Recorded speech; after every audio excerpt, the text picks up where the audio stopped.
Uygur Akademisi ve Uygur Haber'in Doğu Türkistan Cumhuriyeti kuruluş yıldönümü özel canlı yayınından iyi akşamlar. 12 Kasım bir değil, tarihte kurulmuş iki Doğu Türkistan Cumhuriyeti'nin de kuruluş yıldönümü. Birinci Cumhuriyet diye bahsedilen Doğu Türkistan İslam Cumhuriyeti'nin 90. İkinci Cumhuriyet diye bilinen Doğu Türkistan Cumhuriyeti'nin 79. kuruluş yıldönümü. Bu özel yayında ben Onur Erkan moderatör olarak görev yapacağım. Konuyla ilgili farklı açılardan bilgi, değerlendirme ve analizlerini dinleyeceğimiz 3 değerli konuğumuz var. Ankara Üniversitesi Tarih Bölümünden Profesör Saadettin Yağmur Gömeç. Hoş geldiniz. Hoş bulduk. Yıldız Teknik Üniversitesi Sosyoloji Bölümünden Profesör Süleyman Doğan. Hoş geldiniz. Hoş bulduk. Teşekkürler. Hayırlı akşamlar. Teşekkürler. Balıkesir Üniversitesi Siyaset Bilimi ve Kamu Yönetiminden Bölümünden Profesör Ali Çaksu. Hoş geldiniz Ali Bey. Hoş bulduk. İyi akşamlar. İlk konuşmayı Saadettin hocamız yapacak. Saadettin Yağmur Gömeç. Doğu Türkistan coğrafyasının önemi ve Doğu Türkistan Cumhuriyetlerinin, bu iki cumhuriyetin tarihsel süreciyle ilgili bilgi ve değerlendirmelerini alacağız. Saadettin Bey buyurun. Teşekkürler Onur Bey. Hoş geldiniz sayın hocalarım. Sözlerime başlamadan evvel hepinizin bildiği gibi bu sene birkaç tane bugünlerde olay birlikte kutluyoruz. Bildiğiniz gibi Türkiye Cumhuriyeti'nin kuruluşunun 103. yılı, Cumhuriyet'in ilanının da 100. yılı olmakla beraber yine 2 gün önce devletimizin kurucusu Ebedi Başkomutan Gazi Mustafa Kemal Atatürk'ün ölüm yıldönümünü kutladık. Bu vesileyle ona ve silah arkadaşlarına ve bu devletin kuruluşunda emeği geçen herkese rahmetlerimizi bildiriyoruz. Tabii yine günün önemine binaen Doğu Türkistan davası için şehit olmuş bütün mücahitlerimizi, kanını dökmüş bütün kardeşlerimizi ve hala bu dava için bir şeyler yapmaya çalışan insanlarımızı da anmak istiyorum. Değerli dostlar, Türk tarihine şöyle bir baktığımızda Merkezi Asya'dan Doğu Avrupa'ya kadar uzanan geniş yayılma sahasını göz önünde bulundurduğumuzda Türkler bilhassa iki coğrafyada kalabalık kütleler halinde yer alıyor. Bunlardan birisi Hazar'ın doğusundaki topraklar ve Türkistan diye adlandırdığımız bölge. Diğeri de Hazar'ın batısında Anadolu merkezli olmak üzere Türkiye diye bildiğimiz ikinci ana yurt.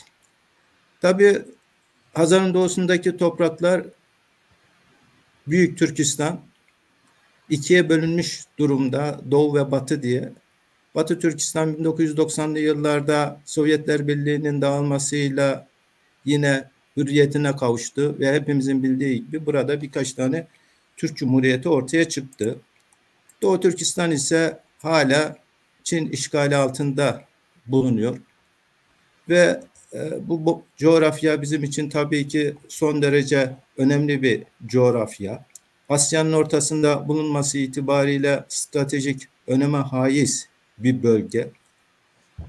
Ve çevresinde tabii Doğu Türkistan'ı kuşatan büyük ülkeler var. Hindistan, Rusya, Çin, Moğolistan gibi bölgeler bulunuyor. Çin burayı işgal ettiğinden itibaren Rusya ve Avrupalı saldırganlara karşı bir set olmak amacıyla buraya bildiğimiz gibi ağır harp sanayini ve yine savunma sistemlerini yerleştirmiş vaziyette.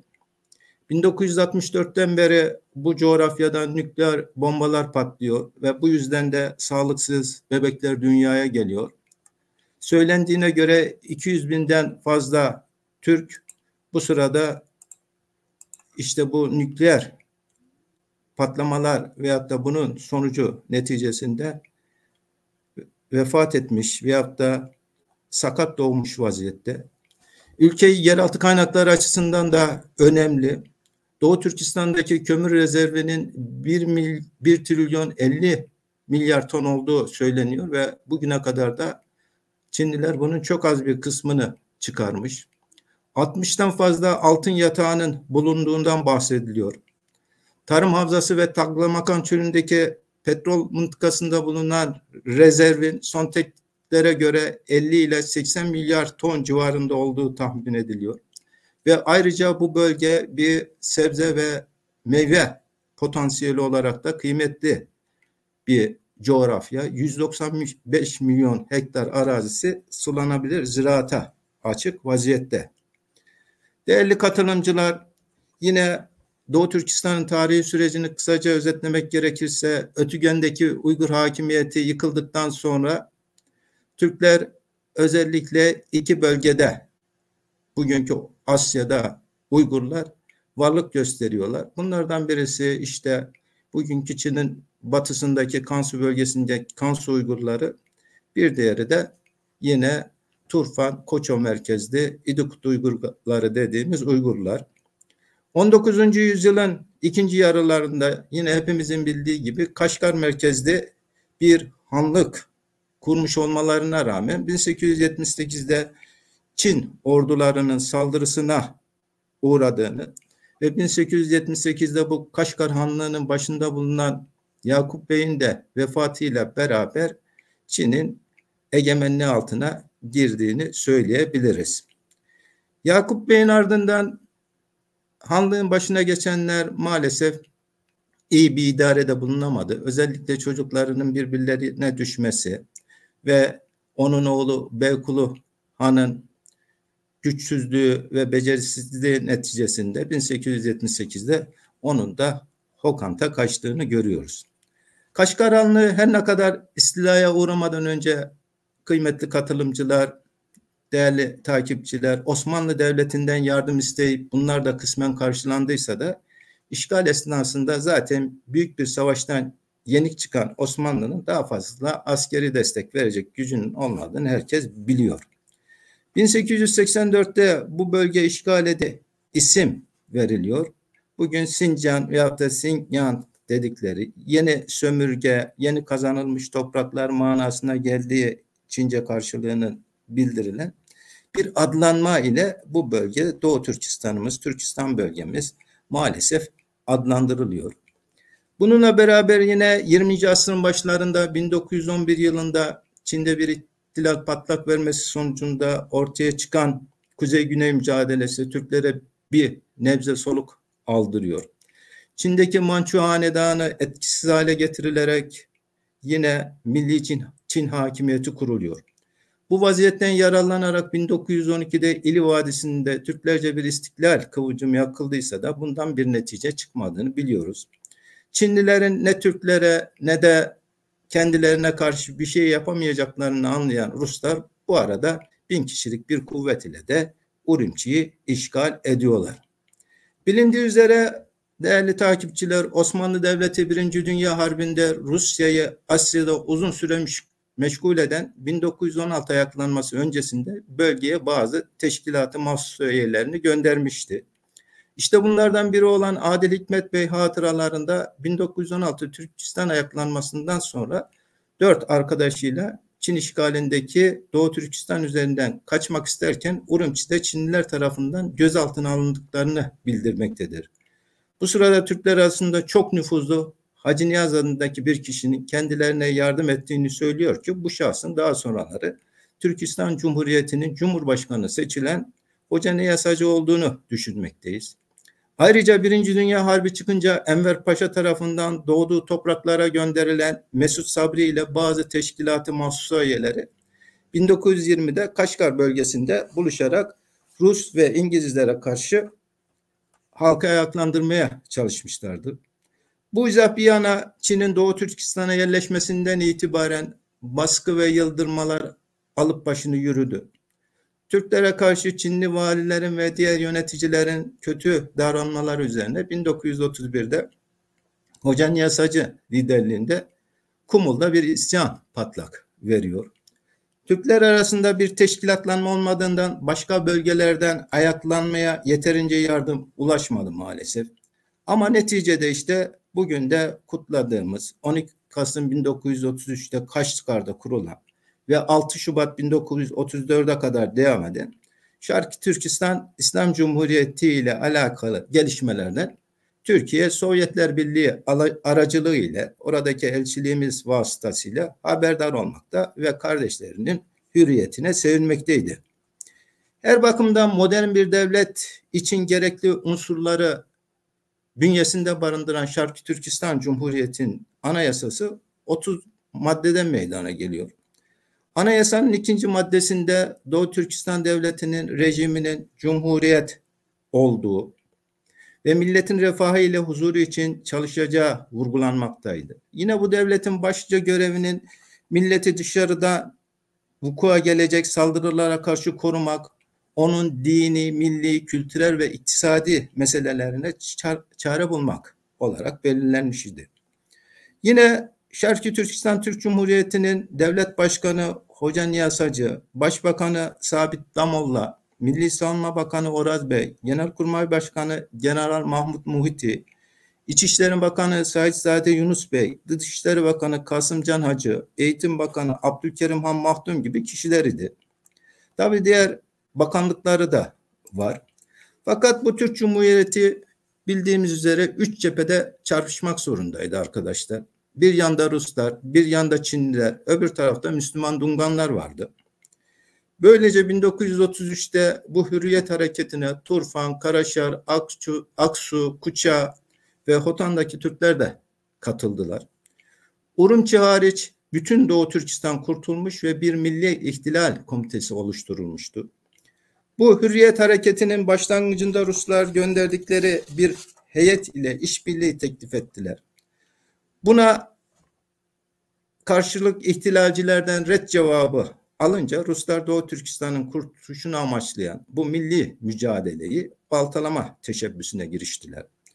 Dolayısıyla Doğu Türkistan'daki bu istiklal çabasının Batı Türkistan'a da sıçramasından korkan Rusya, Türk hareketinin bastırılması için Çin'e yardım elini uzattı. Bu sırada Türklerle Dunganların arasının açılması komünist Çinlileri son derece sevindirdi. Yeniden mücadele azmiyle harekete geçen Türklerin Dunganlar karşısında başarısızlığa uğramaları, onların Kaşgar'ı aldıktan sonra 7.000 kişiyi öldürmeleri Türkleri ümitsizliğe düşürdü. Dunganların bu şekilde yükselmesini tehlikeli gören Rusya, 21 askerden meydana gelen bir orduyla birlikte zırhlı araçları, uçakları Çinlilerin emrine vererek bu kez de Dunganların mahvına sebep oldu. Bu arada Hoca Niyaz Hacı'nın Rusya ile kendi inisiyatifine dayanarak anlaşması ve Doğu Türkistan'ı Rusya'ya yaklaştırmaya çalışması hükümet içerisinde hoşnutsuzluklara sebebiyet verdi. Bu yüzden ortaya çıkan düşüncesizce hareketler neticesinde bazı üyeler Çinlilerin eline geçtiler ve Çinliler de onları idam etti ki bunların içinde Hoca Niyaz Hacı da bulunmaktaydı. Bir kısım Türkler yine boş durmayarak baş kaldırdılar. Bunların arasında 20.000 Kazak Türk'ünün Hindistan yoluyla hürriyete kavuşma çabası meşhurdu. Çinli ve Ruslardan kaçan Türklerin ancak 1500 kadarı Hindistan'a kadar ulaşabiliyor bildiğiniz gibi. Kıymetli dostlar, değerli takipçiler, Çin'deki iç savaş yıllarında zayıf bir durumda olan ve ümitsizce müttefikler arayan Çin Komünist Partisi, Türk halkını kendine çekebilmek için çok uğraşmış. Hatta Marksizmin din düşmanlığını görmezlikten bile gelerek bir takım tavizler vermişti. Çin Komünist Partisi'nin 1938 yılındaki 6. kurultayda Çin'deki azınlık milletlerin Çinlilerle eşit haklara sahip olacağı beyanatına kanan Türkler, komünistlerin rakibi Chiang Kai-shek kuvvetlerini yendikten sonra 12 Kasım 1944'te müstakil Şarkı Türkistan Cumhuriyeti'ni yani 2. Cumhuriyeti kuruyorlar. Bu sırada Alman-Rus harbi de Rusların lehine dönmekteydi. Maalesef bu yıllarda Türkiye'de İsmet İnönü'nün güdümündeki hükümetler dış Türklerin tek destekçisi ve savunucusu olan Türkçüler Derneği'ni kapatmakla ve dünya Türklüğünün manevi önderi Atsız'ı hapsetmekle meşgulken çevresinde olup bitenlere bakacak durumda değildi. İşte ikinci defa hürriyetine kavuşan Doğu Türkistanlıların bu cumhuriyetinin başında o sırada Alihan Töre bulunuyordu. Bu ikinci devletin Cumhurbaşkan Yardımcısı Hekim Hoca Bey, Maliye Bakanı Enver Musa Bey, Eğitim Bakanı Seyfettin Azizi, Sağlık Bakanı Muhittin Kanat, Adalet Bakanı Mehmetcan Mahdum gibi kişilerden meydana geliyordu. Batı cephesini güvence altına alan Rusya bu esnada Doğu Türkistan'da bir dizi oyunlara girişti. Önce sayısı 10 binlere varan bir ordu dahi meydana getiren Doğu Türkistanlı Türklere destek olan Rusya, onların bir hükümet kurmasına ses çıkarmamıştı. Ancak bu yeni idarenin Batı Türkistan için tehlike yaratacağını sezinleyen Ruslar, Türklerin milliyetçi Çinliler ile 1946 senesinde bir barış yapmalarını sağladılar. Ruslar böyle bir anlaşmayı imzalamak istemeyen Alihan Töre'yi Özbekistan Komünist Partisi 1. katibi Osman Yusupov'un onunla görüşmek istediğini ileri sürerek kaçırdı. Bilindiği üzere daha sonraları içinde 10 kadar Çinlinin bulunduğu bu yeni hükümette Mesut Sabri ile İsa Yusuf Bey de görev almışlardı. Aslında ne Rus ne de Çinlileri seven, fakat Çinlilerin kötü icraatından dolayı Rusları gönülsüzce tercih etmek zorunda kalan yerli ahali, milliyetçilerin iktidara gelmesinden son derece memnun idiler. Bu vatanseverler ilk icraatlarını eğitim ve kültür alanında yaptılar. Herkes elinden gelen gayreti gösterdi. Daha sonra milliyetçi Çinliler Türkleri idareden uzaklaştırmak için mahareler ararlarken Çin komünistleri de her yerde yönetimi ele geçiriyorlardı. Çinliler Kansu ve Kökönora yerlerini işgal etmiş, artık Doğu Türkistan sınırlarına dayanmışlardı. 1947 senesindeki görev değişikliklerinden yaklaşık bir yıl kadar sonra 17 Temmuz 1948'de bu milliyetçi grup iktidardan uzaklaştırıldı.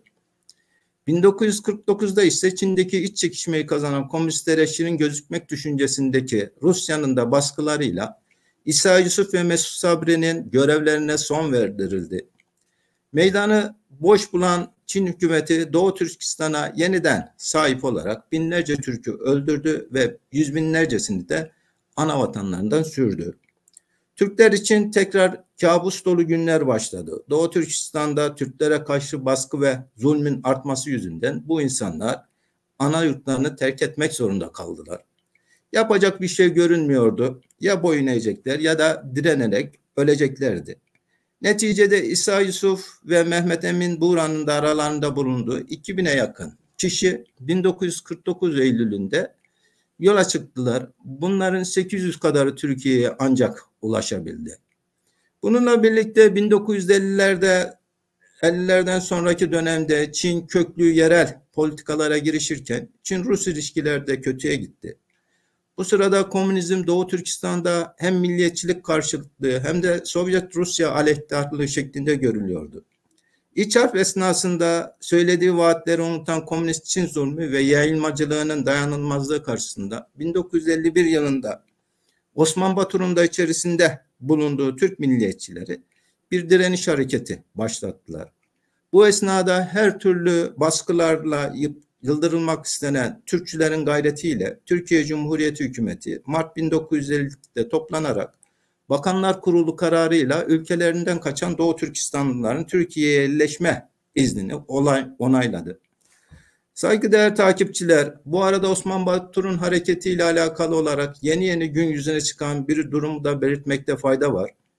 Onun kendisine bağlı Kazak Türklerinin hürriyeti için Rusya, Moğolistan ve Çin'i kullanmaya çalıştığı, ancak bu sırada Altay bölgesindeki başta uranyum olmak üzere yeraltı kaynaklarını ele geçirme düşüncesinde olan Amerika, Rusya ve Çin'in güç mücadelesine girdi. Onların bu gizli hesaplaşmaları esnasında maalesef Osman Batur'un ihanetlere uğradığı anlaşılıyor.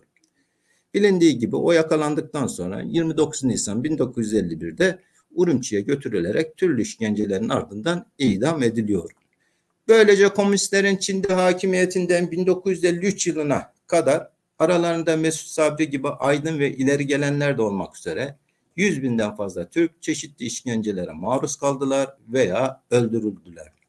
Sevgili dostlar, Çin Komünist Partisi 1955 yılından itibaren kendini Rusya'ya karşı güçlü hissetmeye başladıktan sonra Türklerin üzerindeki baskılar daha da arttı. Dolayısıyla söz özerk bölge olan Doğu Türkistan'daki insanlar 21. asırda hiçbir haklarının bulunmaması bütün dünya Türklerine ibret olmalı. Son olarak Bilge Kağan yazıtından, Köktürk yazıtlarından bir cümleyle bu konuşmamı sonlandırmak istiyorum. Bilge Kağan burada şöyle diyor. Çinliye kananın soyu ebediyen iflah olmaz. Evet, maalesef 1300 yıl önce Bilge Kağan atamız böyle bir tespitte bulunmasına rağmen bugün hala madenen Türk düşmanının arkasından giden Türkiye'de insanların bulunması da bizler için üzücü bir durum. Hepinize teşekkür ediyorum. Bundan sonra sanırım diğer arkadaşlarım Doğu Türkistan'ın bugünkü durumu ve vaziyeti hakkında sizlere daha detaylı bilgi verecek. Teşekkürler. Sağ olun. Var olun. Biz teşekkür ederiz Saadettin Bey. Ağzınıza sağlık. Uygurların mevcut durumuyla ilgili sosyolojik açıdan analizini ve incelemesi, bilgilerini ve yorumlarını Süleyman Bey'den alacağız. Süleyman Bey, buyurun, söz sizde. Efendim, öncelikle Uygur Akademi nezdinde bütün Doğu Türkistanlı, Şarkı Türkistanlı kardeşlerimi muhabbetle selamlıyorum. Ve burada bulunan Ankara'dan, Balıkesir'den katılan Saadettin Yağmur Gönenç hocamı, Ali Çaksı hocamı da saygıyla selamlıyorum. Ve bu toplantının Doğu Türkistan davasına, Türklük davasına faydalı olmasını temenni ediyorum. Şimdi tabii güncel bir konuyla girmek istiyorum. Biliyorsunuz Filistin'de İsrail vahşeti var. Aslında aynı benzeri vahşet Çinlilerin Doğu Türkistanlar yaptığı vahşetle denk bir vahşet. Ama maalesef gündeme taşınmıyor. Bu da üzücü bir şey. Elbette biz İsrail'in yaptığını kınıyoruz. Bu bir soykırımdır, asimilasyondur. Aynı şekilde Çin'in de yaptığı bu tür vahşeti kınayarak başlayalım. Şimdi efendim, bu bölge, ben bir iki kelimeyle bu bölgenin sosyolojik yapısı maalesef şu anda zulüm, vahşet, soykırım, katliam ve gözyaşının merkezi. Şarkı Türkistan, Doğu Türkistan.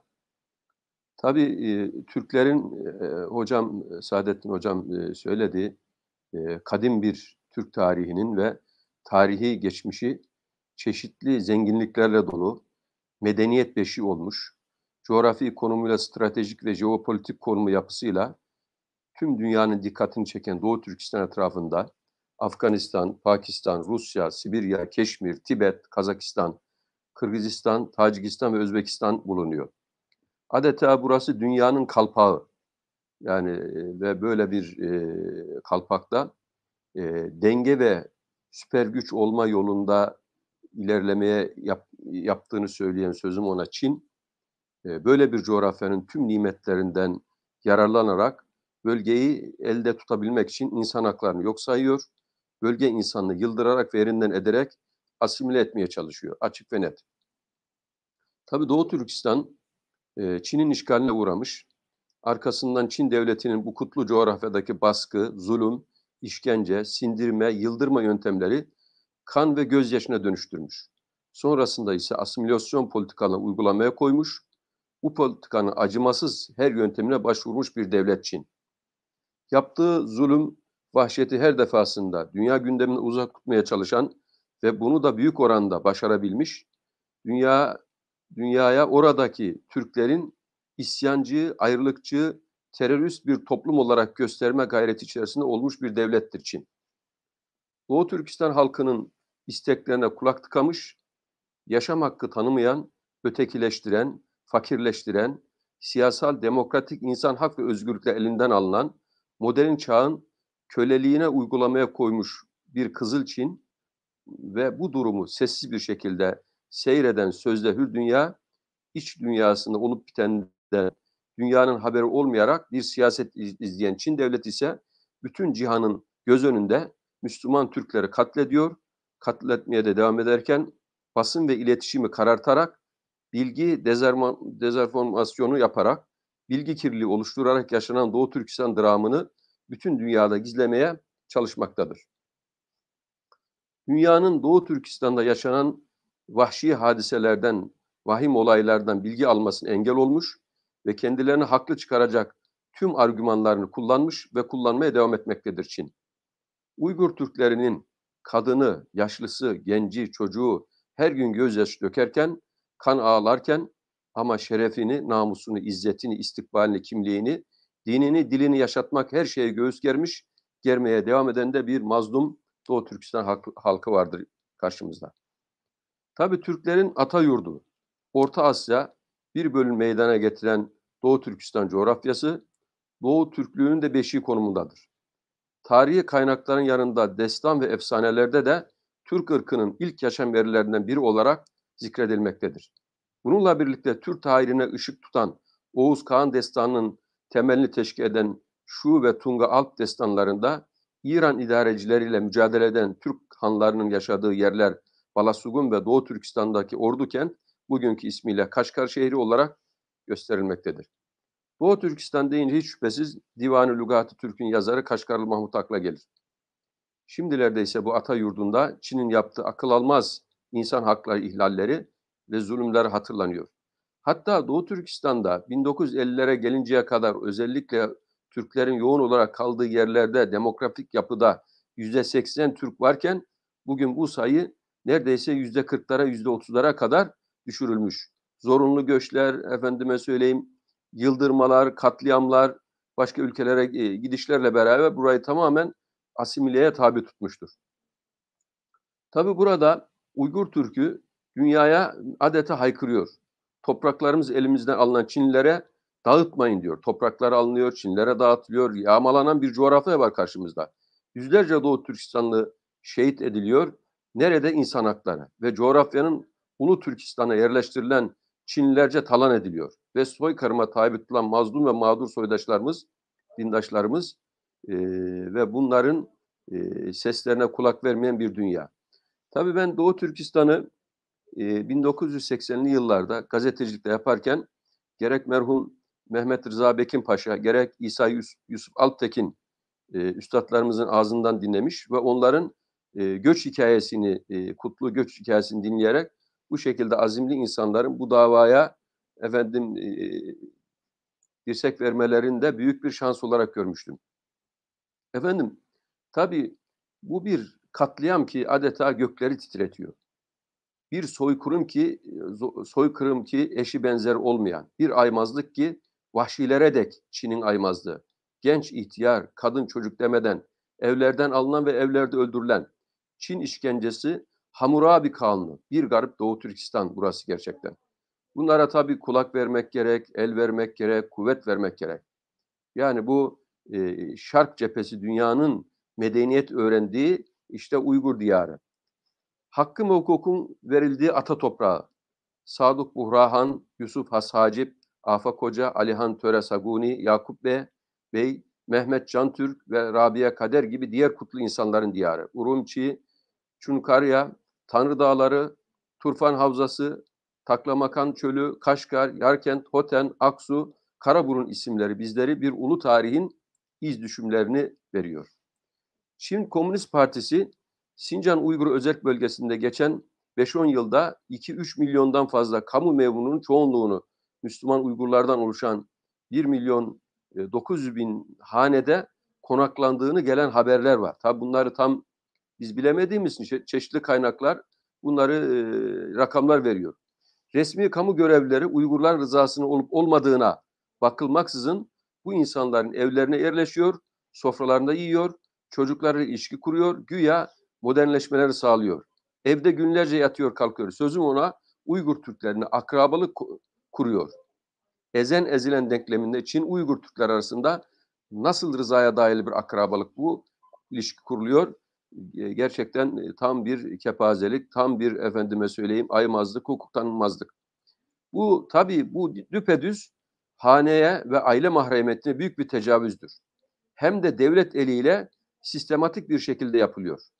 3 milyon Uygur'un köleleştirilmesi, daha fazlasının hatta oruçların yasaklanması, namazın yasaklanması ve tam bir mankurtlaştırmaya çalışılıyor.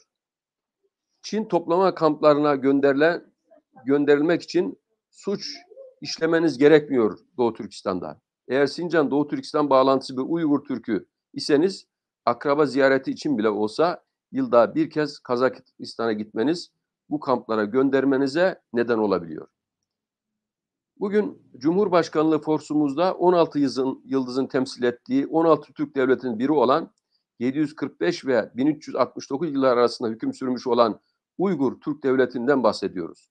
Kaşgarlı Mahmud'un Kaşgar'ı bugün Doğu Türkistan sınırları içinde, ancak ne halde diye sorarsanız yerle yeksan edilmiş olduğu cevabını alırsınız.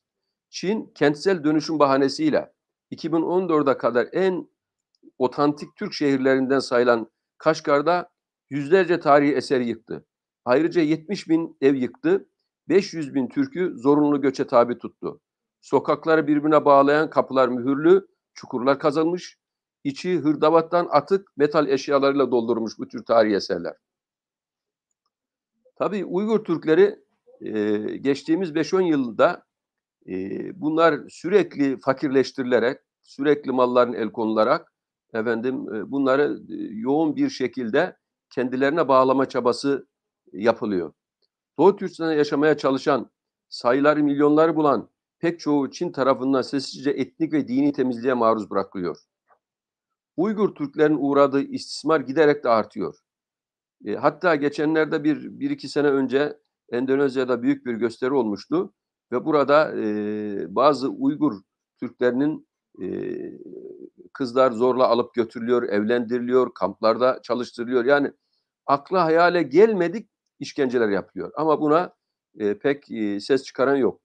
Yine geçtiğimiz yıllarda Cenevre'de Birleşmiş Milletler'in ırk ayrımcılığını ortadan kaldırma komitesinin Çin'de ayrımcılığa uğrayan topluluklar ilgili olarak düzenlediği toplantıda İnsan Hakları Kuruluşu elde ettiği verileri paylaştılar.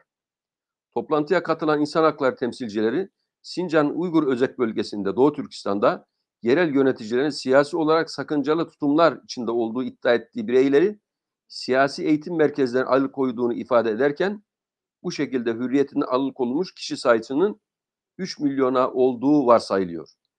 Çin'in Müslüman Uygurlara sistematik insan hakları ihlallerinde bulunduğu bu toplantıda zikrediliyor. Hatta yıllar içerisinde 10 milyondan fazla Türk mağdur edildiği, 3 milyon fazla da suçsuz yere hapsedildiği söyleniyor bu insan hakları raporunda. Yine Amerika'daki Harvard Üniversitesi'nden David Brown bir yazı kaleme alıyor. Bu yazıda 18 aydır orada kalıyor. Çin'in kuzeybatısında Sincan eyaletinde etnik azınlıklar eşi benzeri görülmemiş baskı altında olduğunu yazıyor. Bu tahakkümün en aşırı unsuru eyaletlerin dört bir yanına yayılan yeniden eğitim ve talim merkezi diye adlandırılan, içinde tahminlere göre milyonun üzerinde Müslüman azınlığın belirsiz bir süreyle hapsolduğu kamplar olduğu söyleniyor bu Harvard Üniversitesi'ni yazan David Brown. Hatta diyor ki bunlar içerisinde evet Uygurlar ağırlıkta ama zaman zaman sıra Kazakları ve Kırgızlara da hedef aldığını söylüyor. Bu operasyonlar ilginç bir özelliği de resmi parti devlet sisteminin içindeki ve dışındaki insanları aynı anda hedef alması.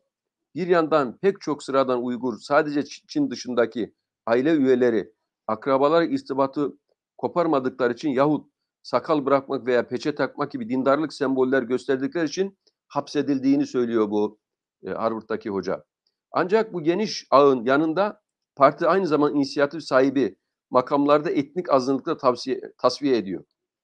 Bu tasfiyenin amacı parti yönergelerinin yeterince samimiyetle uygulanmadığını düşünüyorlar. Yani oradaki işte Urumçi'de orada Komünist Partisi üyesi itibariyle Uygur olan yöneticilerin de tam mücadele etmediği kanısına vararak geleneksel Stalin stili tarzı tasfiye parti kadrolarını entelektüeller, editörler ve üniversite yöneticilerini de hedef alıyor bu tip yerlerde ve bunların da yaptıkları mücadele kafi görülmüyor. Kampların dışında hayatta içindekilerden çok daha iyi değil tabii. Kampın içi bir başka, dışı bir başka. Sincan şehirlerindeki, beldelerdeki bütün kavşaklarda yeni polis karakolları peyda olmuş. Kontrol noktaları çoğu yoldaki trafiğin akışını kontrol ediyor. Bayrak yükseltme veya ant içme gibi yeni sadakat ritüelleri, müşterek hayat düzenleniyor bunlara. Yani kendi tamamen Çin'in ritüellerini, Çin'in bir takım kültürünü, din, ritüellerini öğrenmeleri için baskı yapılıyor. Camiye katılanlar gözetleniyor. Güvenlik kameraları caminin içindeki her açıyı izliyor. Çin'in İslam hakkındaki uygulamaları son 10 yılda yasa dışı dini aktiviteler, tepkisel ve dönemsel baskılar olmaktan önleyici bir şekilde radikalleşme işlerini tespit edip müdahale etmeye dönüştürüyor bunu bir kılıfla. Bu toplumda yerleşirken hemen sonraki radikalleşmenin işaretlerini taşımamak yetmeye başlıyor ve bunu adeta bir oradaki ayrılıkçı bir terörize ederek bunları da hemen bahaneyle içeri atma, hapsetme, hatta ölüme kadar, işkenceye kadar yoğun bir şekilde asimilasyonu devam ettiriyor. Hatta bu durum, bu zulüm BBC de doğruluyor.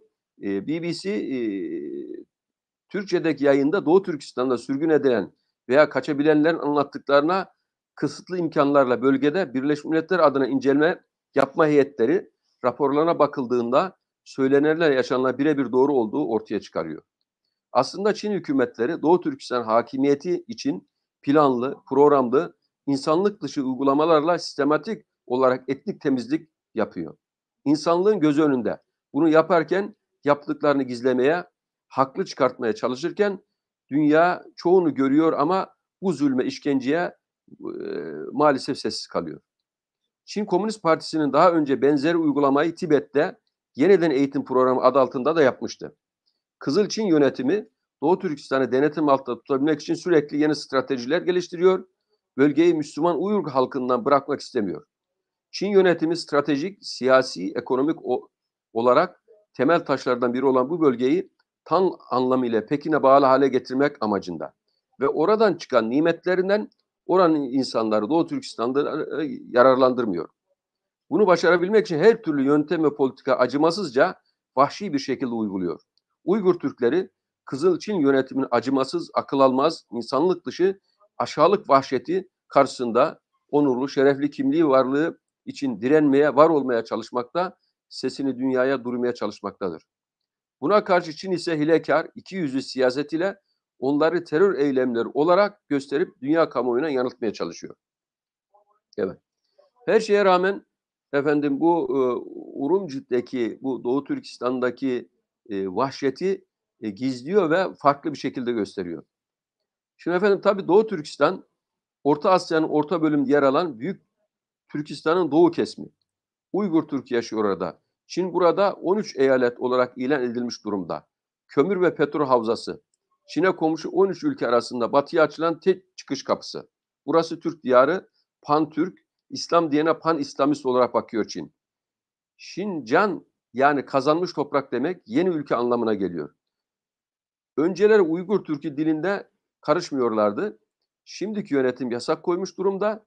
Çinleştirme, bölgeye hakim olmanın tek yolu olarak görüyorlar. 1993 yılında Çin dilinde eğitime geçme kararı alınmış. Bütün bir halk böyle bir imtihana tabi tutuldu. Çincesi yetersiz görülenlerin işine son veriliyor.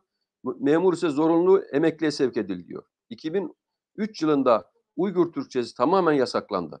İnsan sağlığıyla oynanıyor diyerek oruç yasaklandı. 2008 yılında dini nikah yasak kondu. Cenazelerin İslam usullere define izin verilmiyor. Yakılmaya zorlanıyor hatta. Kutsal mekanlı ziyaret yasak. Uygurlarla babadan dededen göre örfü İslam anlayışı da yasak.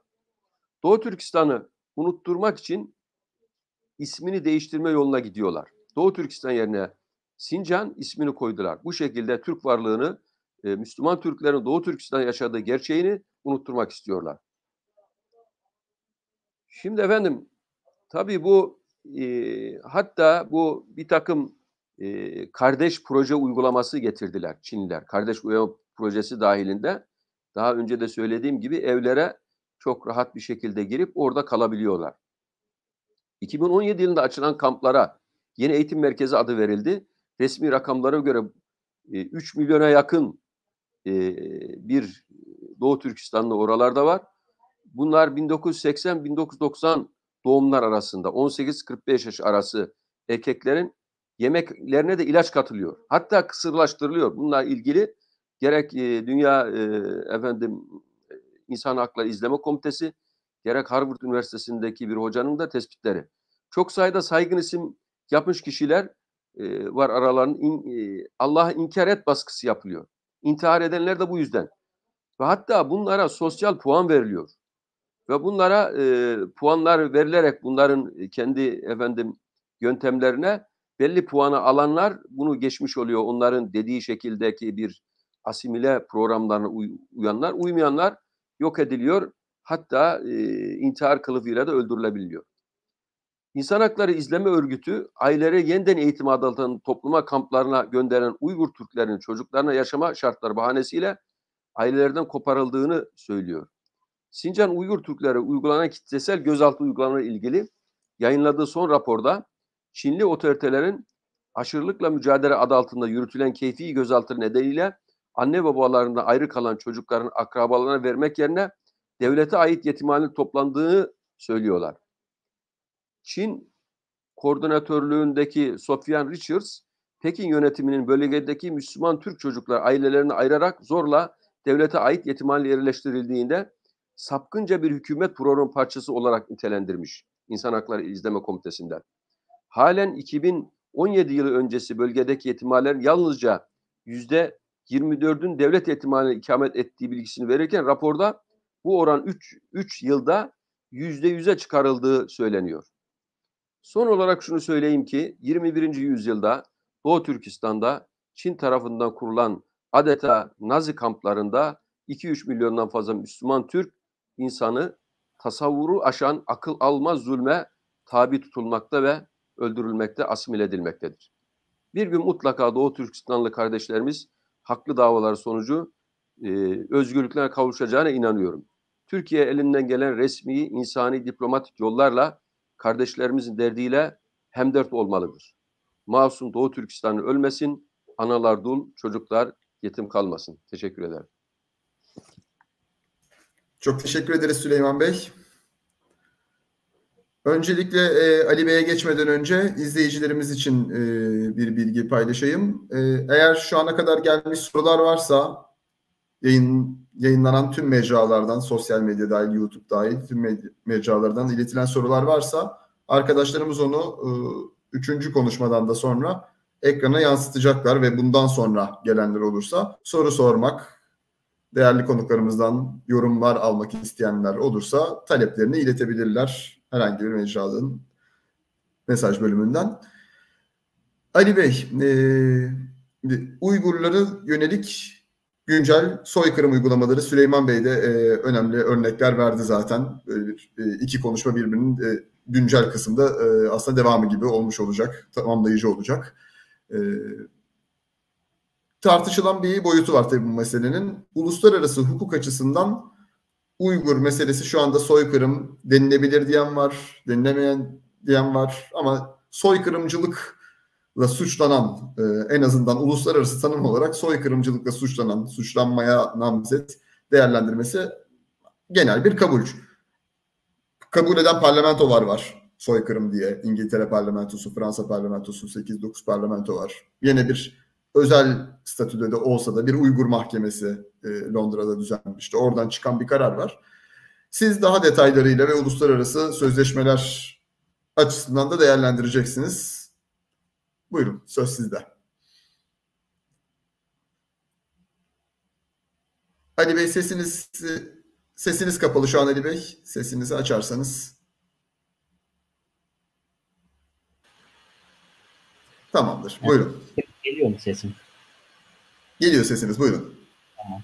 Herkese iyi akşamlar diliyorum. Ben çok kısa bir şekilde Çin'de uygulanan politikaların soykırıma tekabül ettiğini açıklayacağım.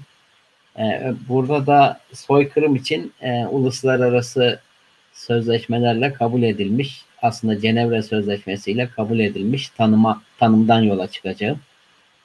Ve buradaki 5 maddenin her birinde maalesef Çin tarafından uygulandığını söyleyeceğim. Sonuçta yapacağım bu. Bazı örnekler vereceğim. Fakat Süleyman hocamız da birçok örnek bahsetti. Soykırım teşkil eden politikalar ve uygulamalar konusunda.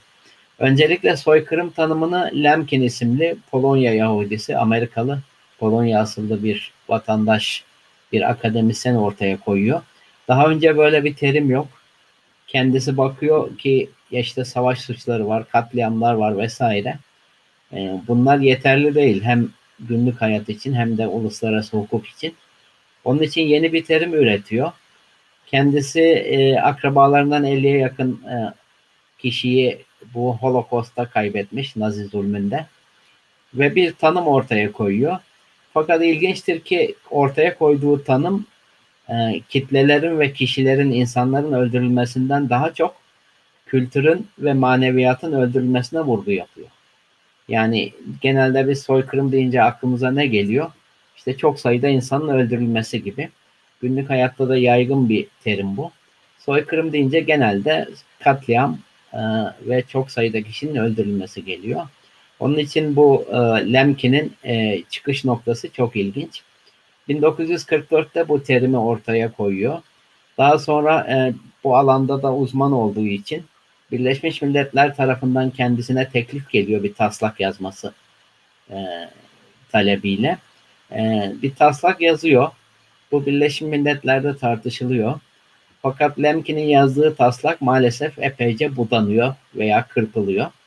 Çünkü kültüre önem veriyor. Kültürün soykırımın önemli bir parçası olarak kültüre işaret ettiği için, yani bu dil, düşünce gibi boyutların da işin aldığı için edebiyat, bilim gibi, tarih gibi kültürel boyutlarını da ulusların vurguladığı için Lemkin'in teklif ettiği soykırım tasarısı devletlerin itirazına uğruyor.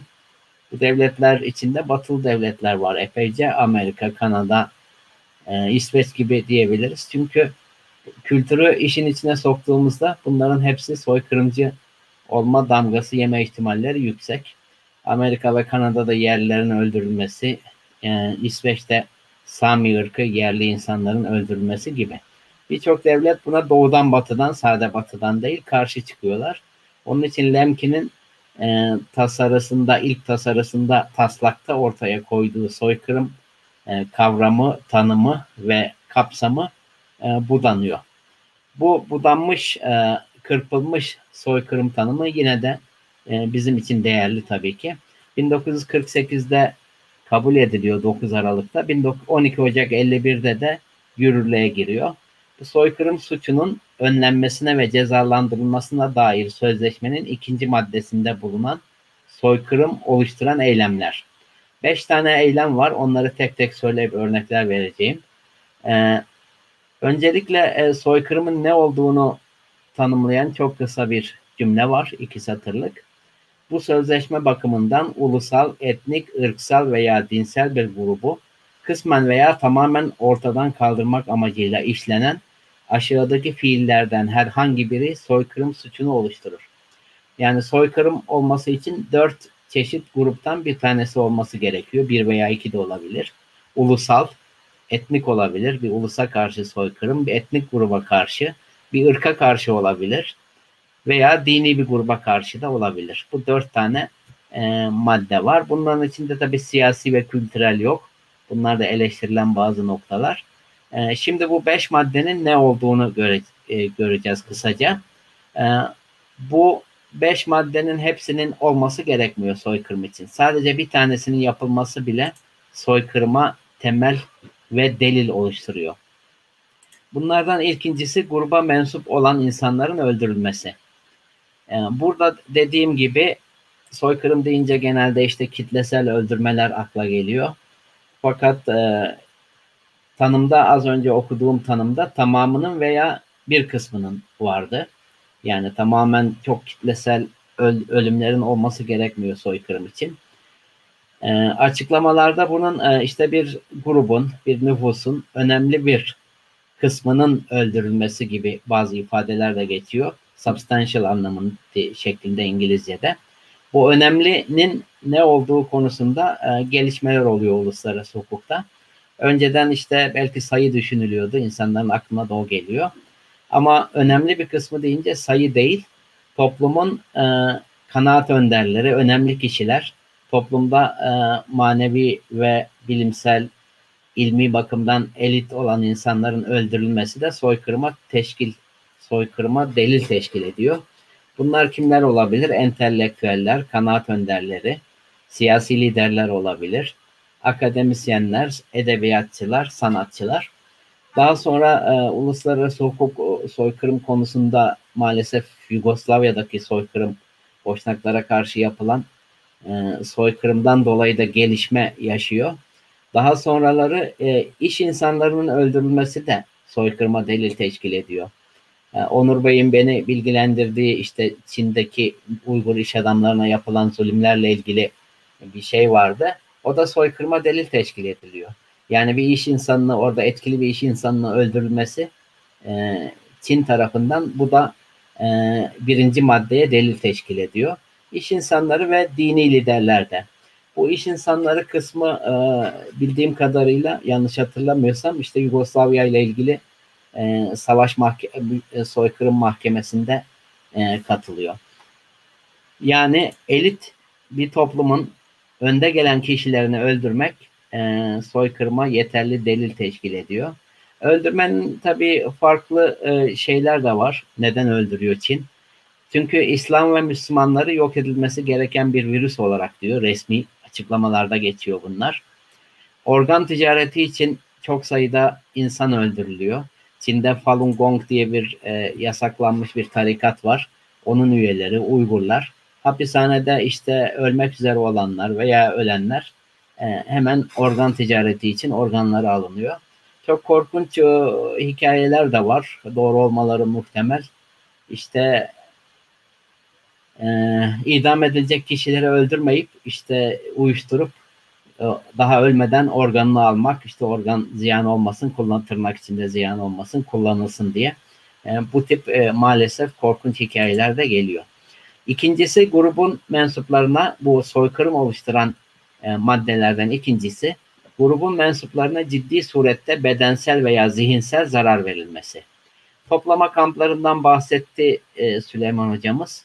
Buradaki kamplarda işkence, kötü muamele, dayak, bedensel ve psikolojik işkence, tecavüz, taciz, yemekten ve uykudan mahrum bıraktırmak gibi çok sayıda kötü muamele oluyor. Hem bedensel hem de zihinsel. İnsanlar hiçbir şey bilmeden, hiçbir şey yapmadan bu kamplara atılıyorlar. Oralarda ne kadar kalacakları belli değil. Suçları yok zaten. Çocuklarından ayrılar. Düşünün yani işte kadın veya adam çocuklarından ayrılıyor. Özellikle kadın da ayrıldıysa, ayrılıp bu kamplara atıldığında çocukları da yakın akrabalara vermiyor devlet. Yetimhanelere gönderiyor, tırnak içinde yetimhanelere. Oralarda beyin yıkamaya tabi tutuyor. Onun için bu konuda çok fazla örneğe gerek yok. Bu ikinci maddeyi de Çin fazlasıyla yerine getiriyor. Yurt dışındaki Uygurlar biliyorlardır tabii, buradakiler hepsi biliyorlar, yaşıyorlar pardon. Biliyorlar demek hafif olur. Yurt dışındaki akrabalarıyla Uygurlar görüşemiyorlar. Çünkü yurt dışında olan Uygurların tamamı terörist ilan edilmiş durumda. Dolayısıyla bir Uygur annesini aradığında telefonla, WhatsApp'la veya WeChat'le, neyle ararsa arasın, anında annesi veya babası yaşına bakılmaksızın bu toplama kamplarına atılıyor. Çünkü suçları da teröristlerle temas halinde olmaları, iletişim halinde bulunmaları. Onun için birçok Uygurların çoğunluğu Uygur bölgesindeki, Uyguristan'daki diyelim akrabalarıyla, yakınlarıyla telefonla bile görüşemiyorlar. Yüz yüze görüşmek tabii ki mümkün değil. Üçüncü bir madde, soykırım teşkil eden suçlardan, grubun bütünüyle veya kısmen fiziksel varlığını ortadan kaldıracağı hesaplanarak yaşam şartlarını kasten değiştirmek. Toplama kamplarına atılıyor 2-3 milyon insan, 3 milyon gibi tahmin ediliyordu bir ara. Son rakamları bilemiyoruz. Zaten onların yaşam şartını değiştiriyor. Bu insanlar evlenip çocuk sahibi olamıyor. Çocukları varsa normal bir hayat süremiyorlar. Bu kamplardan dolayı birçok Uygur yurt dışında, onlar normal hayat süremiyorlar anne babalarıyla. Kendi topraklarında, memleketlerinde yaşayamıyorlar. Ayrıca orada yaşayan Uygurlar, Uygur özel bölgesinde yaşayanlar devamlı polis tacizine maruz kaldıkları için artık gençler özellikle evden dışarı çıkmıyorlar. Çünkü sokaklara çıktığında her bir sokağın başında checkpointler, kontrol noktaları var. Ve oralarda sürekli kontrol ediliyorlar, taciz ediliyorlar, provoke ediliyorlar polis tarafından. Hiç sorgusuz, sualsiz hapse atılabiliyorlar. Her türlü kötü muamele gördükleri için evden çıkmıyor gençler.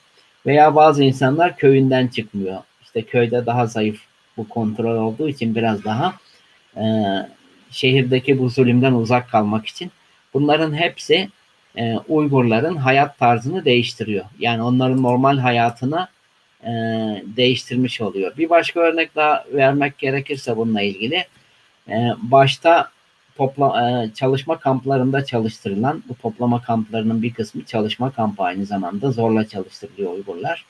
Burada çalışan insanlar daha sonra Çin'in başka bölgelerine gönderiliyor. Hatta ilanlar var, bir makalemde bahsetmiştim bundan. İlan veriliyor. Çin'den işte istediğiniz sayıda işçi çok ucuz ve bunlar işte itaatkar işçiler gibi Uygur reklam yapılıyor. Yani bir köle ticareti gibi aynı. Yapılan şey ucuz diyor ve bunların işte çok kontrol altında diyor. Çünkü Uygurların bir patronlarına karşı bir itiraz etmeleri devlete itiraz gibi görüleceği için. Yani Uygurların bir kısmı maalesef köle ticareti şeklinde Çin'in başka bölgelerine kiralanıyor veya pazarlanıyor diyebiliriz. Süleyman Hocam'ın dediği gibi amaç mankurtlaştırarak Uygurları ruhsuz ve kimliksiz birer yurttaş haline getirmek. Yine hayat şartlarını değiştiren aile değişim programı diyor Çin buna. Farklı isimler var bunlarla ilgili. Yani Çin devlet görevlilerinin gelip evinize yerleşip sizin evinizde birkaç hafta kalması, sizle beraber yemek yiyip sizle beraber yatması, işte çocuklar evde namaz kılan var mı buna bakıyorlar. İçki içmiyorsa neden içmiyor diye rapor tutuluyor. Domuz eti yiyip yemedikleri, bazen domuz eti ikram ediyorlar. Başka zaten bayram vesaire dini bir şey, hiçbir şey kutlamak mümkün değil. Bazen kutlamalarda işte içki içmeye ve domuz eti yemeye zorlanıyor Uygurlar. Dördüncüsü, 5 tane var demiştik. Dördüncüsüne geldik. Grup içinde doğumları engellemek amacıyla tedbirler almak. Bu konuda da Çin hükümeti ve devleti gayet aktif. İşte zorla kısırlaştırma, zorla kürtaj, zorunlu doğum kontrolü gibi politikalar uyguluyor. Birçok yerde bu yüzden Uygur nüfusu kayda değer bir şekilde düştü. Uygur kadınların Çinli erkeklerle zorla evlendirilmesi de var. Yine bu da aynı gruptan sayılabilir. Fakir insanlara da çok vicdansız bir siyasi yapı olduğu için bazı yerlerde de fakir insanlara bunun bir ilanını görüyoruz, bir köyden fotoğraf var elimizde, Çincesi. Fakir insanlara gönüllü kısırlaştırma karşılığı bir para ödeniyor işte. Belli bir miktar para. Bu fakir köylüler için önemli bir miktar. Yani gönüllü olarak kısırlaşırsanız devlet size para veriyor. Bir ikramiye gibi bir şey. Çok fakir insanlar maalesef bu aç kalmamak için bunu yapıyor, kabul ediyor olabilirler. Sonuncusu, bu 5 maddeden soykırım teşkil eden suçlardan sonuncusu, yani bir gruba mensup çocukları zorla başka bir gruba nakletmek. Yani çocukları, Uygur çocuklarını Çin grubuna diyelim, Uygur grubundan Çin grubuna dahil etmek. Bunlar yetimhaneler, işte anaokulları gibi çeşitli kılıflar altında okullar var. Çocuklar buralara konuyor ama ilginçtir, bu okullarda hapishane gibi dikenli teller var. Yani dışarıdan gördüğünüzde zaten ne olduğunu anlıyorsunuz bunların. Buralarda çocuklar Çince öğretiliyor, Uygurca yasaklanıyor. Anne babalarından uzakta oluyorlar. Çocuklar tabii depresyona giriyor. İşte kendi kendine zarar vermeye çalışıyor bir kısmı. Buna dayanamıyor. Ve burada beyin yıkanıp işte partiyle ilgili, Çin'in devlet başkanı ile ilgili şeyler ezberletiliyor. Dinle ilgili ve Uygurca ile, Uygur kültürüyle ilgili bir şeyler öğretilmesine veya konuşulmasına kesinlikle izin verilmiyor. Bu yetimhaneler Çin'de var. Bir örnek vereyim. İstanbul'da bir ziyaret etmiştik, bir Uygurlara ait bir okulu diyelim. Yani okul değil de kültür evi gibi bir şey diyelim. Şu anda aklıma gelmedi. O zaman öğrendim ben ziyarette. İstanbul'da da yetimhaneler var Uygur çocuklarına yönelik. Çünkü neden? Çünkü bazen işte anne veya babası daha ilk başlarda Çin'in yaptıkları çok bilinmediği için anne veya baba çocukları burada bırakıyor. Çin'e gidiyorlar, Uygur bölgesine. Fakat oraya gider gitmez kamplara atılıyorlar. Belki bir kısmı öldürülüyor. Öldürmekten başka bir örnek bir şey daha var. Çin'de çok sayıda insan kayboluyor, gözden kayboluyor. Sadece Uygurlar değil, Çinliler içinde. Devletle veya bir devlet görevlisiyle ilgili en ufak bir söz söylemeniz, hatta bazen imada bulunmanız sizin bir anda ortadan kaybolmanız için yeterli olabiliyor. İstanbul'da da yetimhane var. Uygur yetimhanesi, Uygur çocuklarının bulunduğu ve bunun sebebi Çin'in uyguladığı politikalar. Yani Çin'in zulmü sadece yurt içinde değil, yurt dışında da devam ediyor. Uygurların aleyhine, Çin'in aleyhine konuşan herhangi bir akademisyen Çin'in takibatına uğruyor. Sadece Uygurlarla ilgili değil. Yeni Zelanda'da bir kadın akademisyen İşte Çin'in ekonomik faaliyetleriyle ilgili makale yazıyor. Çin'e saldırı veya suçlama yok. Sadece Çin'in ekonomik faaliyetlerinin Yeni Zelanda'nın lehine olmadığı o ülkede gibi. Kadın birkaç defa tehdit ediliyor. Üniversitedeki odası basılıp bazı şeyleri çalınıyor. Yine evde taciz ediyorlar. İşte gece vesaire. Yani her türlü yurt dışında da Uygur olması gerekmiyor Çin'in tacizine uğramak için. Herhangi bir kişiyi rahatsız edip tehdit edebiliyorlar. Belki öldürüyorlar da tahminim ileri gidenleri. Sonuç olarak bu 5 maddenin Çin hepsini uyguluyor. Ben bu maddelere ilk çalışmaya başladığımda işte öldürme kısmı galiba yok gibi demiştim. O zaman ben de tabii normal soykırım tanımında işte çok sayıda insanın öldürülmesi gerekiyor gibi düşünüyordum. Fakat yani çok sayıda ferdi öldürdüğü Çin'in kesin. Ama bu tabii ki Holocaust'ta gibi milyonlarca değil veya yüz binlerce değil belki. Ama işte toplumun elit kesimini öldürüp toplumu başsız ve sahipsiz bırakmak da öldürme şartını da karşılıyor. Onur Bey'in dediği gibi işte İngiltere'de bir mahkeme kuruldu. Gönüllü mahkeme diyelim buna, resmi değil. Başka hukuk şirketleri araştırma yaptı talep üzerine. 2 tane böyle araştırma var bu mahkemenin. Ve bunların hemen hepsi orada bir soykırım işlendiğini dile getiriyor. Ne yapabiliriz? Yani bu soykırım işlendiğini dile getirmemiz gerekiyor platformlarda. Ben bunu en azından naçizane yapmaya çalışıyorum. Çin'in sadece Uygurlara değil Mançurya, Tibetlilere ve başka yerde de insanlara da zulüm yaptıkları konusunu işleyebiliriz. Bir başka konu benim aklıma gelen şuydu. Son olarak bunu söyleyeceğim. Bir dakika, bilgisayarın şarjı bitebilir. Son olarak Çin'in Uluslararası Adalet Divanı'na verilmesi gerektiğini düşünüyordum. Bu şimdiye kadar yapılmadı. Yani bunların soykırım olduğunu söyleyen kişiler de Batı'dan yapmadı herhalde. Bu kısımla ilgili araştırma imkanı olmamıştı ama işte duymuştum. Çin soykırım sözleşmesini imzalamadığı için sorumlu olmaz yargılanırsa diye. Yani buna rağmen yani ceza verilmese de Çin'e Uluslararası Adalet Divanı'nda yargılanıp soykırımla suçlanması bile yeterli bir şey hakkında diye düşünmüştüm. Az önce merak edip internete baktım. Çin Cenevre Sözleşmesi'ni imzalamış. 1956'da imzalamış. Türkiye'den 2 yıl sonra. Türkiye 54'te imzalamış. Dolayısıyla bu kısmını bilmiyorum. Hukukçulara danışmak lazım. Yani Çin'in soykırımla yargılanması mümkün. Resmi olarak Uluslararası Adalet Divanı Lahey'de bulunuyor.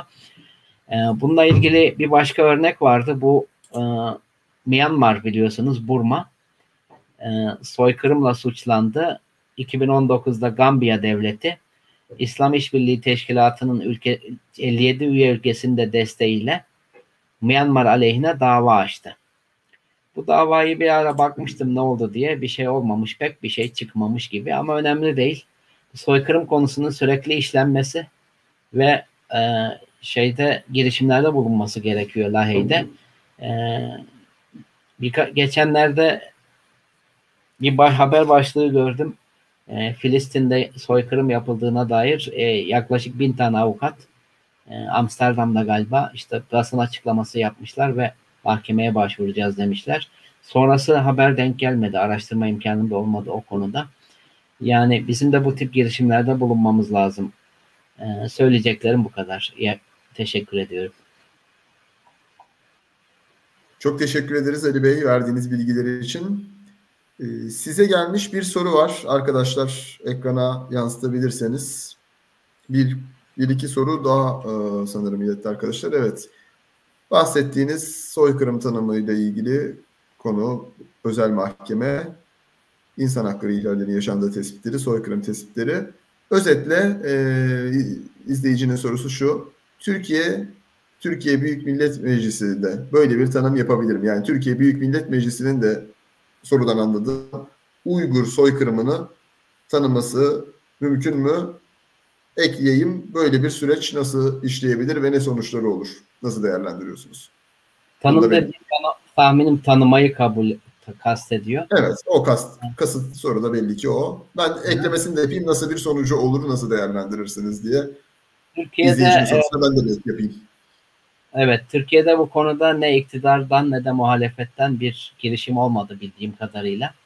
Sadece İyi Parti'nin bazı seçimlerde ve destek çıktığını biliyorum dışarıdan. Hani bir araya gireyim Ali Bey. İyi Parti'den geldi Lütfü Türkkan geçtiğimiz dönem soykırım kabul edilmesiyle ilgili bir şey sunmuştu. Bir de soykırım mıdır değil midir araştırma komisyonu ile ilgili bir şey. Gene İyi Partili birkaç vekil gündeme getirmişti. Komisyona red çıktı, onu biliyoruz tam olarak. Lütfü Türkkan'ın oradan kabul edilmesiyle ilgili şeyinde galiba bir yanıt verilmedi. Ortada kaldı. Meclis gündemine getirildi bazı milletvekilleri tarafından. Buyurun. Evet. Türkiye Çin'e karşı maalesef bir zaaf içinde. Çok zayıf. Bunun ekonomik sebepleri var diye biliyorduk. İşte Çin'le ticari ilişkiler, bu İpek yolu kuşak ve yol faaliyeti. İşte Çin sayesinde biz de zengin olacağız, ticaretimizi geliştireceğiz şeklinde açıklamalar vardı. Çin Türkiye'de çok güçlü, yargıda bile etkili. Anlaşılmadığım, benim bilmediğim bir şekilde, çok şaşırtacak bir şekilde. Yani Çin her konuda çok iyi çalışıyor. İşte zulmünün açık olduğu bir noktada bile bunu kapatmak için, başka şeyler yapmak için. Dolayısıyla ne iktidar partisinden ne de muhalefet partilerinden, iktidar partilerinden diyelim, bunun içinde MHP'de var, ne de muhalefet partilerinden çok ciddi bir girişim olmadı. Sadece İyi Parti ile ilgili girişim olduğunu biliyordum. Onur Bey bu konuda daha ayrıntı verdi. Bu onlar açısından çok iyi bir şey. En azından onları eleştirme hakkımız olmaz bu tip bir girişimde bulunduysa. Türkiye'deki yani Büyük Millet Meclisi'nden böyle bir şey çıkacağını zannetmiyorum yakın zamanda. Kısaca cevap verirsem bu kadar. Teşekkür ederiz. Şimdi müsaade ederseniz ben de burada bir şey... Süleyman Bey bu konuyla ilgili bir şey söylemek istiyor. Buyurun. Evet. Şimdi bu konuyla ilgili tarihini tam bilmiyorum ama Cumhurbaşkanımız bir ara Çinlilerin soykırım yaptığına dair bir açıklama yaptı. Bundan birkaç yıl önce onu hatırlıyorum. Tabii Çinliler Ali Bey'in de dediği gibi gerek medyada, mesela medyada da Çin aleyhinde bir yazı çıkmıyor. Hatta reklamlar çıkıyor. Geçen büyük bir gazetede bir sayfa Çin'e işte efendim özgürlüğün diyarı Çin'e gelin iş adamlarıyla işbirliği yapın diye gazetelerde gördüm. Yani siz Çin'le ilgili bir yazıyı ulusal medyanın yani kolay kolay yazamazsınız, onu söyleyeyim. Ve akademisyenlerden olsun, iş adamlarından olsun çok yakın takipte. Bunu merhum Nevzat Yalçıntaş söylemişti. Bu işte Çin'le ilgili bir iki demeç verince hemen Büyükelçilik bununla temasa geçmiş. Sizi bilgilendirelim, böyle bir şey yok falan filan diye. Yani böyle bir bütçe de ayırmış hatta. Şunu da söyleyelim, son 10 yılda Türkiye'ye gelen Çinli sayısı 20.000'i geçmiş. Yani bu resmi rakamlar. 20.000 Çinli var. Bu yani neredeyse 100.000 dolayında Doğu Türkistanlı var deniyor. Belki daha fazla, bilmiyorum. Yani gelenler. Bu da 20.000 %20'ye tekabül ediyor Doğu Türkistanlıların. Bunu da anlamak mümkün. Hatta Çankırı'ya kadar gitmişler bu Çinliler, orada ziraat işçisi veyahut da başka işçi veyahut da iş adamı şeklinde oldukları söyleniyor. Ben bir şey ekleyebilir miyim? Buyurun. Yani kendimden örnek vermek istemezdim de Çin'in nasıl çalıştığına bir örnek vereyim. Ben Uygur bölgesiyle ilgili yani genelde bilgilerim. 2019'da İslamofobi adlı bir konferansa katıldım Kaliforniya'da. Orada Çin'in yaptıkları işte zulümlere örnek verdim. O zaman soykırım falan, sonra bunlara baktığımda bu zulüm falan değil, soykırım resmen diye sonradan bu konulara başladım. Neyse, orada bir konferans verdim. Soykırım falan böyle kelime geçti bir iki. Ben daha Türkiye'ye dönmeden e-posta aldım. Bir tane kişi, Mısır'dan profesörüm, İstanbul'a geliyorum, görüşebilir miyiz dedi. Çinliyim dedi. Ben bunu Almanya'da havalimanında maillerime bakarken gördüm. Daha oradan daha dönmeden.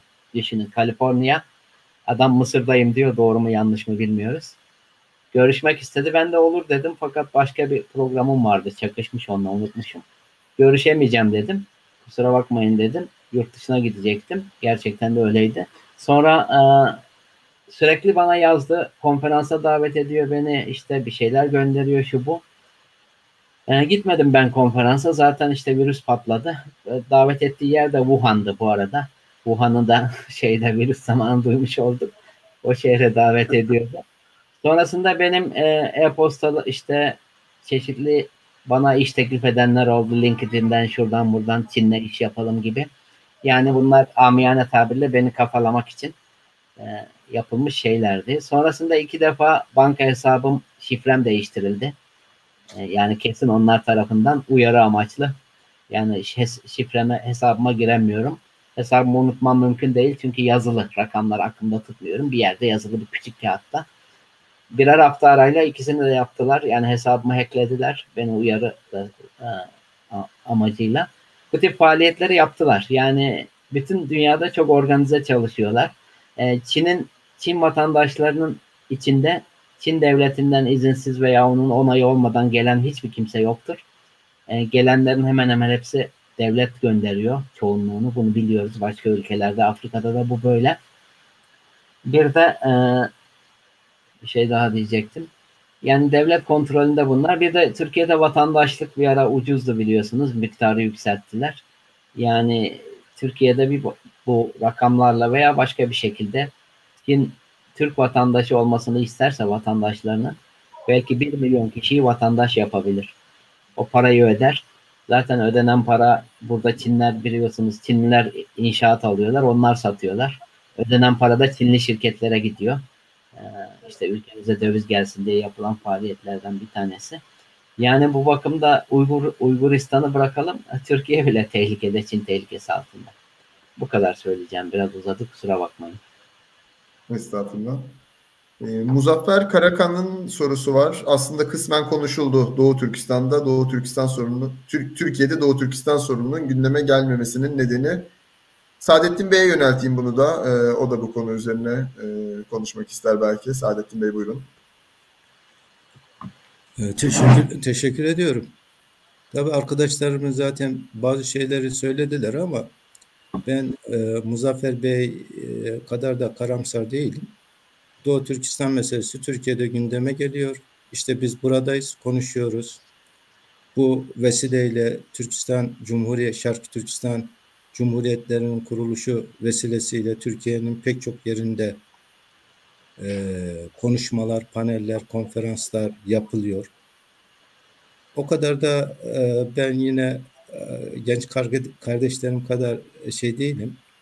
Türkiye Cumhuriyeti'nin bütün siyasi partileri bu konuya bir şekilde eğiliyorlar. Tabii biraz evvel Ali Bey'in dediği gibi bazı şeyleri açıktan yapmazsınız siz. Yani devletler bir takım şeyleri el altından yapar. Bugün Doğu Türkistanlı kardeşlerimizin en çok yaşadığı ülkelerden birisi Türkiye'dir. Türkiye onlara kucak açıyor. Bazı aksaklıklar, şunlar bunlar varsa da bunlar tabii ki olabilecek şeyler. Bütün siyasi partilerimiz de Doğu Türkistan meselesiyle ben ilgilendiğini biliyorum. Milliyetçi Hareket Partisi olsun, Cumhuriyet Halk Partisi olsun, İYİ Partisi olsun, AK Parti olsun, parlamentodaki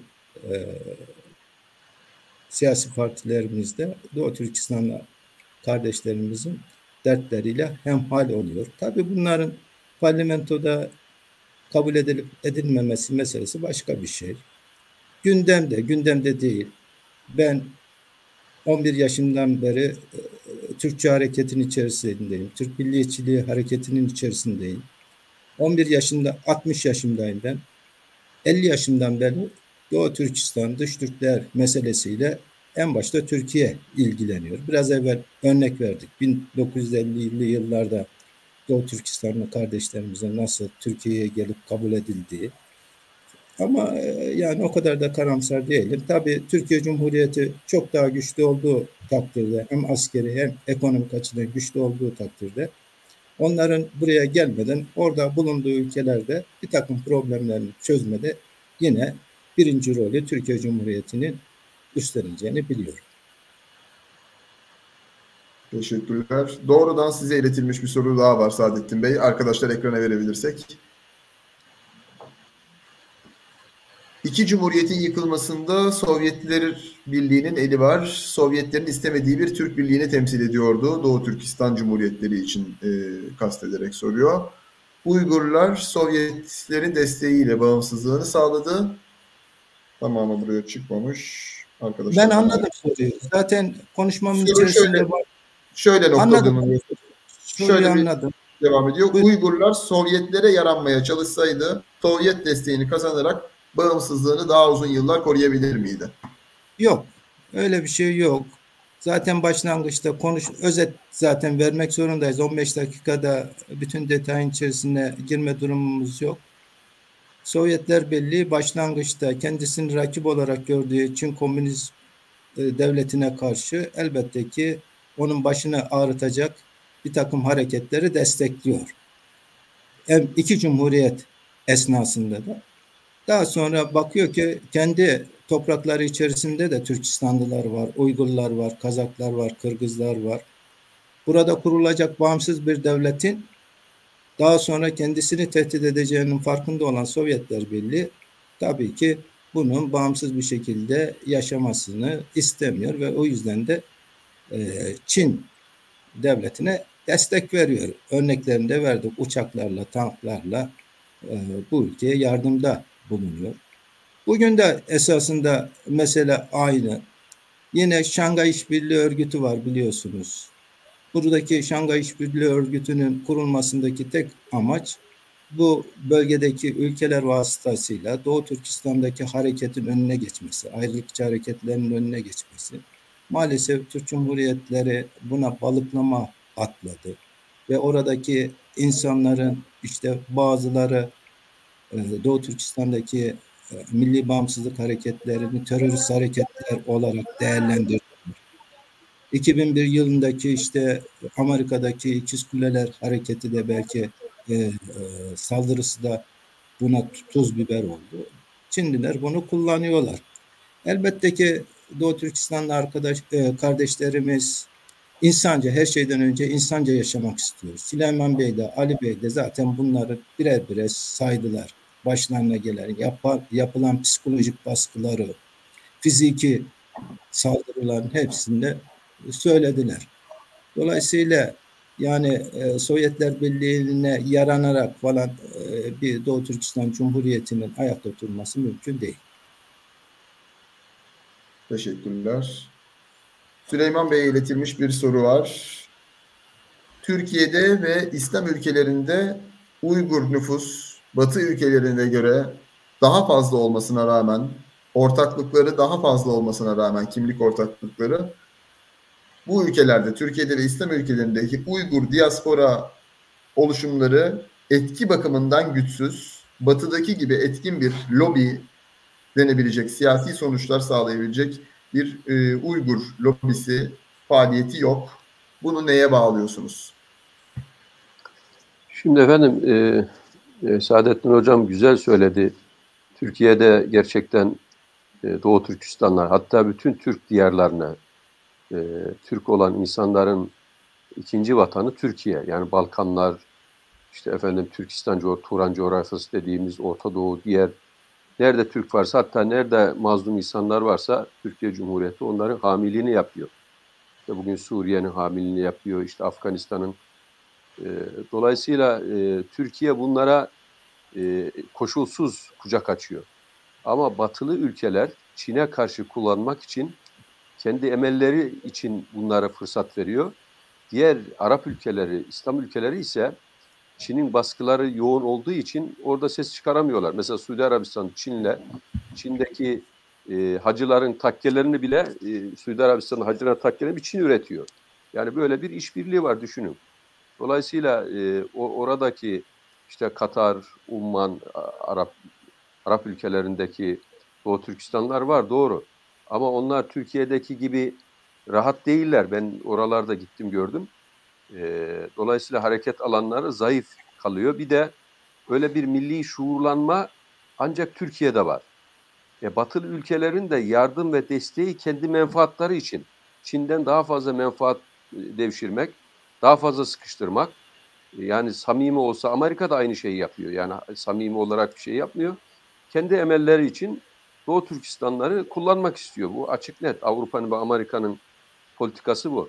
Ama Türkiye'nin politikası o değil. Türkiye'nin politikası mazlum, mağdur, soydaş, ırktaş, yani Müslüman diye birçok ortak noktadan koşulsuz destek veriyor. Onun için Türkiye ile diğer Avrupa ülkelerini, Arap ülkeleri karşılaştırmak mümkün değil.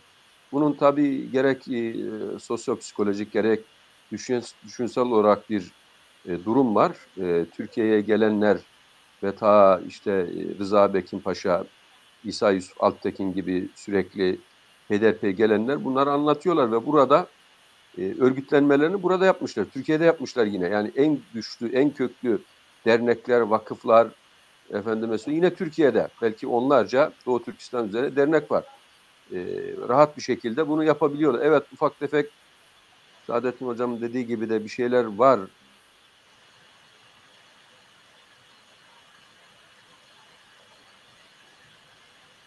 Süleyman Bey'in bağlantısında bir problem oldu galiba. Sanırım tamamlamıştı sözünü de. Bağlanabilecekse arkadaşlar, bir irtibat varsa.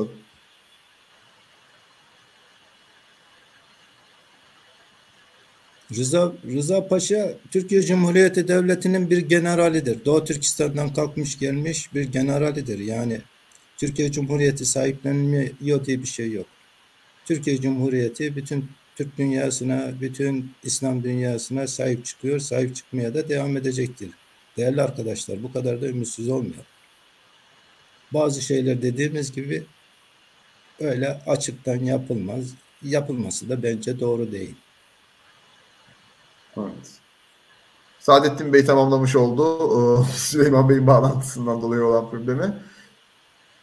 Uygur Akademisi ve Uygur Haber'in özel Doğu Türkistan Cumhuriyeti Kuruluş Yıldönümü yayınının sonuna geldik. Değerli konuklarımıza Saadettin Yağmur Gömeç'e, Ali Çaksu'ya, Süleyman Doğan'a bilgi ve yorumlarını bizlerle paylaştıkları için teşekkür ediyoruz.